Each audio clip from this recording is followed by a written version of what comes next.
High বন্ধুরা, তোমরা কেমন আছো? আশা করি তোমরা সকলে ভালো আছো। তো আমিও ভালো আছি। যেহেতু এটা সকালের ভিডিও, তাই তোমাদের সকলকে জানাচ্ছি শুভ সকাল। আর এই দেখো, এটা হলো আমাদের বাড়িটা, তোমাদের সাথে শেয়ার করলাম। তো আজকে কাকিমুনি ঘরে বিপদনাশিনী পূজা দেবে, তো তার জন্য আমাদেরকে বলেছে আসতে। তো আমরা এসে দেখি কাকিমুনি আয়োজন করছে।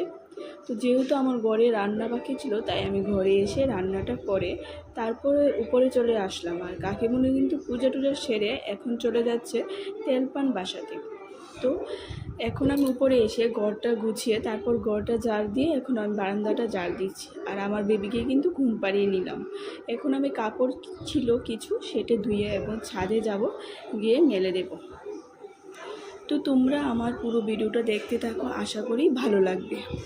তো এই দেখো, ছাদে এসেছি, এসে কাপড়গুলি সবটি ছড়িয়ে দিলাম। তো এখন আমি স্নান টান করে এখন যাব। আমি স্নান ছেড়ে নিলাম, সিঁদুর টিঁদুর দিয়ে দিলাম।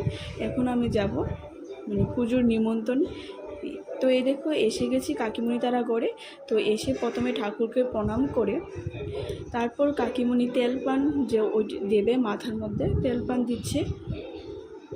তারপর তেলপান দিয়ে তারপর প্রসাদ দিল। তো প্রসাদ খেলাম, খেয়ে এখন আমি চলে যাচ্ছি। যেহেতু আমার আরেকটা বাড়িতে নিমন্ত্রণ ছিল, সেটা হলো শিল্পীদি তারা ঘর আর কি। তো তাদের ঘরেও নিমন্ত্রণ ছিল। তাদের ঘরেও আজকে বিপদনাশিনী পুজো দিয়েছে। তো তাদের ঘরেও আমাদের নিমন্ত্রণ করেছে। তো আমি এসেছি। তো দেখো ঠাকুরের মালাটা কি সুন্দর না? আর দেখো আমাকে প্রসাদ দিয়েছে। তো এখন বিপদনাশিনী পূজার প্রসাদ খেতে এসেছি। দেখেন, আমাদেরকে থাল ভরেই প্রসাদ দিয়েছি।